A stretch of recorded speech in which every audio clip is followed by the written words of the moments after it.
बहुत समय पहले की बात है। रामपुर नामक एक सुंदर सा गांव हुआ करता था।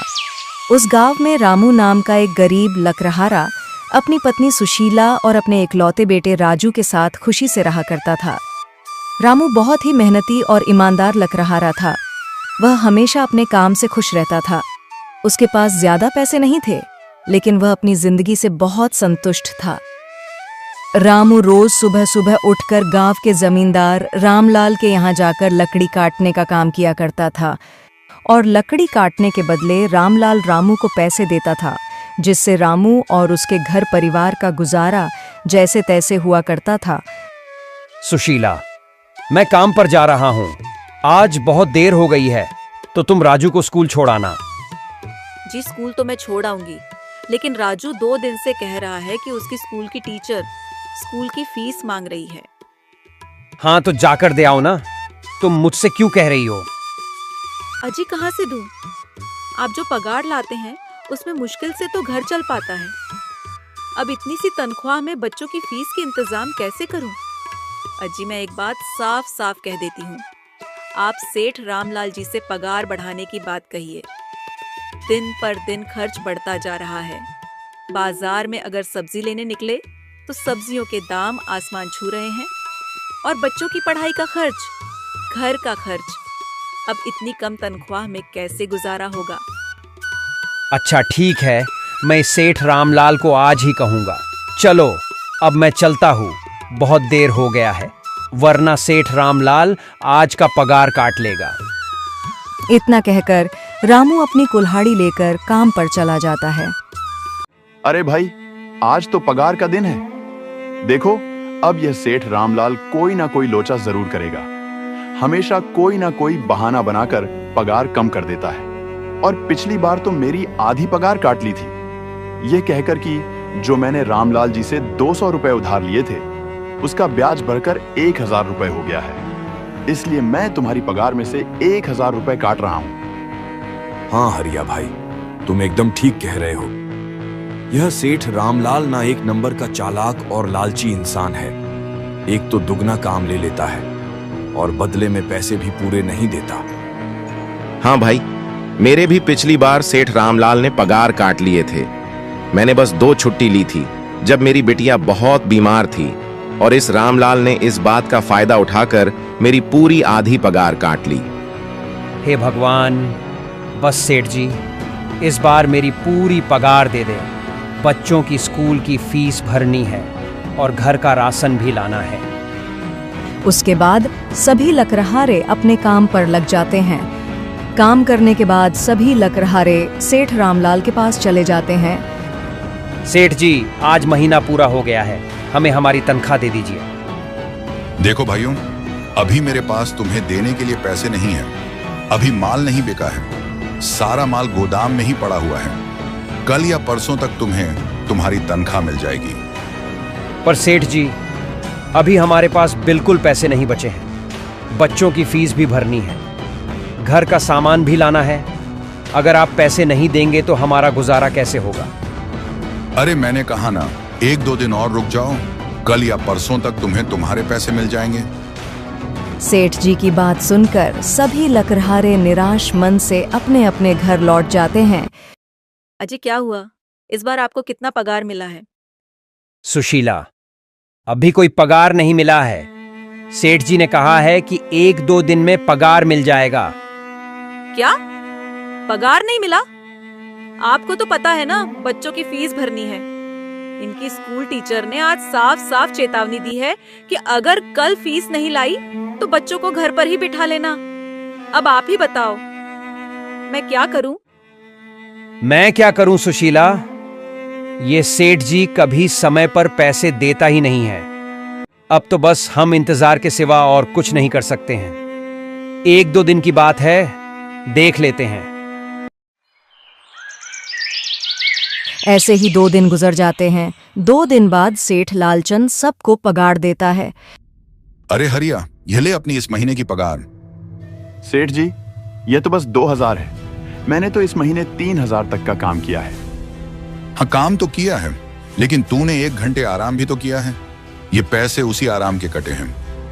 पर सेठ जी, आपने तो कहा था 8 घंटे काम के महीने में 3,000 मिलेंगे, और मैंने तो 8 घंटे काम किया और 1 घंटे आराम। देख हरिया, मुझे ज्यादा हिसाब किताब न समझा। ये 2,000 रख अगर चाहिए तो, और अगर नहीं चाहिए तो कहीं और काम ढूंढ ले। बेचारे हरिया के पास उन पैसों को लेने की सिवाय और कोई रास्ता नहीं था। हरिया चुपचाप वह पैसे रख लेता है। रामू, यह लो तुम्हारे 2,500 रुपए। पर सेठ जी 2,500 क्यों? मेरे तो पूरे 3,000 बनते हैं ना। मैंने तो कोई छुट्टी भी नहीं ली है और ना ही कोई आराम। मैंने तो अपना सारा काम समय पर किया है।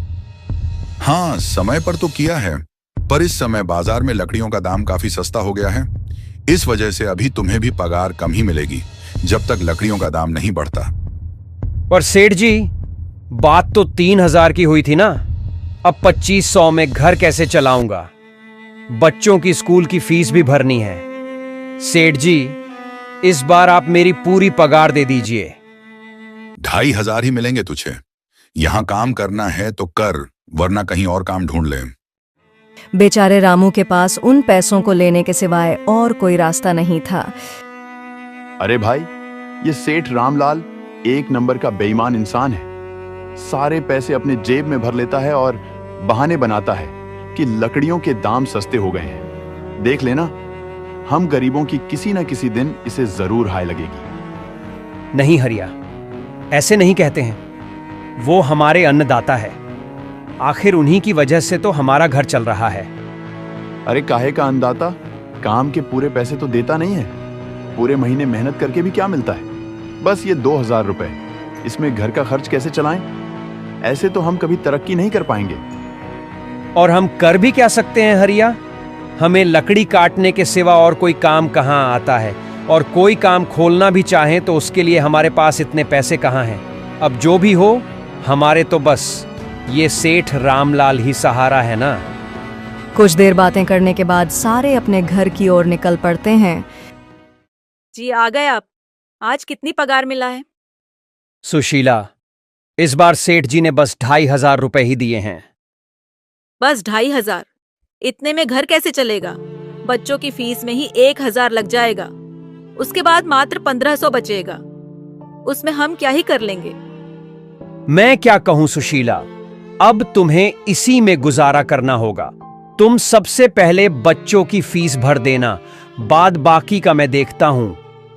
अजी, आप क्या कर लोगे? सेठ जी से पूरे पैसे तो मांगे नहीं गए। नहीं सुशीला, मैंने सेठ जी से पैसों के लिए कहा था, पर सेठ जी ने साफ इनकार कर दिया और कहा, ये लेना है तो लो, वरना कहीं और काम ढूंढ सकते हो। मैं सोच रहा हूं कि लकड़ी काटने के बाद मैं कहीं और भी काम ढूंढ लूं। सेठ जी के यहां से काम करने के बाद मैं दूसरी जगह पर काम किया करूंगा। इससे कुछ ज्यादा आमदनी हो जाएगी। आज ही मैं सेठ जी के यहां से काम करने के बाद दूसरी जगह काम ढूंढने जाऊंगा। और जैसा कि रामू ने कहा, रामलाल के यहाँ काम करने के बाद रामू काम की तलाश में निकल जाता है। रामू पूरे गांव में काम ढूंढता है, दुकानों दुकानों पर जाकर लोगों से काम मांगता है, मगर हर जगह रामू को निराशा ही मिलती है। अंत में थक हार कर रामू वापस जाने लगता है। तभी वह देखता है कि अचानक एक शेर उसकी तरफ दौड़े आ रहा है। वह देखकर रामू बहुत डर जाता है। वह इधर उधर देखता है तो उसे एक गुफा दिखती है और वह गुफा में जाकर छुप जाता है। जब शेर वहां से निकल जाता है तब रामू की जान में जान आता है। हे भगवान, आज तो बाल बाल बच गया, वरना आज तो शेर मुझे खा ही जाता। पर यह मैं कहां आ गया? रामू यह सब सोच ही रहा था कि तभी उसकी नजर गुफा में रखी एक घड़े पर जाती है। चंद्रशेखर उस घड़े के पास जाता है। अरे ये कैसी गुफा है और ये किसका घड़ा पड़ा हुआ है? क्यों ना इसे मैं अपने घर ले जाऊं? सुशीला के पानी रखने की काम आ जाएगी। रामू जैसे ही उस घड़े को हाथ लगाने की कोशिश करता है तभी उसे एक आवाज सुनाई देती है। रुक जाओ बाला, घड़े को छूने की कोशिश मत करना। यह आवाज सुनकर रामू इधर उधर देखने लग जाता है। तभी गुफा में एक बूढ़ा साधु प्रकट होता है और रामू से कहता है, कौन हो तुम और मेरी गुफा में क्या कर रहे हो? मुझे माफ करना साधु बाबा, शेर मेरे पीछे पड़ गया था। उससे बचने के लिए मैं इस गुफा में आकर छिप गया और फिर मेरी नजर इस घरे पर पड़ गई। माफ कीजिए बाबा, मुझे लगा यहां कोई नहीं है, तो यह घरा किसी का नहीं होगा, इसीलिए मैंने इसे छुआ। बेटा रामू, तुम्हें डरने की जरूरत नहीं है। मैं तुम्हारे बारे में सब जानता हूं। तुम एक सच्चे इंसान हो, इसलिए तुम इस घरे को छू पाए। अब तुमने यह घरे को छू ही लिया है, तो यह घरा तुम्हारा हुआ। नहीं बाबा, मुझे यह घरा नहीं चाहिए, मैं तो बस इसे देख रहा था। बेटा रामू, तुम घबराओ नहीं, तुम यह घरा ले जा सकते हो। यह घरा पिछले 200 सालों से यहीं पड़ा हुआ है। आज तक इसे किसी ने छू नहीं पाया, लेकिन तुम एक सच्चे आदमी हो, इसलिए इस घरे को छू पाए। ठीक है बाबा, आप कह रहे हो तो मैं इस घरे को अपने साथ ले जाता हूं। फिर रामू उस घरे को लेकर घर वापस आ जाता है। सुशीला, ये देखो, ये मैं क्या लेकर आया हूं। क्या लाए हो? आप तो बस ये एक पुराना घड़ा ही ला सकते हो। सबसे पहले आप ये बताओ, आप तो काम की तलाश में गए थे ना, तो कोई दूसरा काम मिला कि नहीं? अरे सुशीला, मेरी पूरी बात तो सुनो।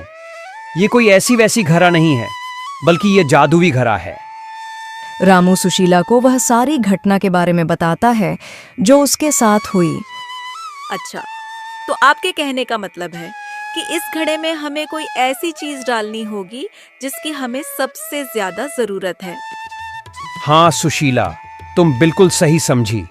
अच्छा, एक काम करो, तुम न मुझे सबसे पहले 10 रुपए के सिक्के लाकर दो।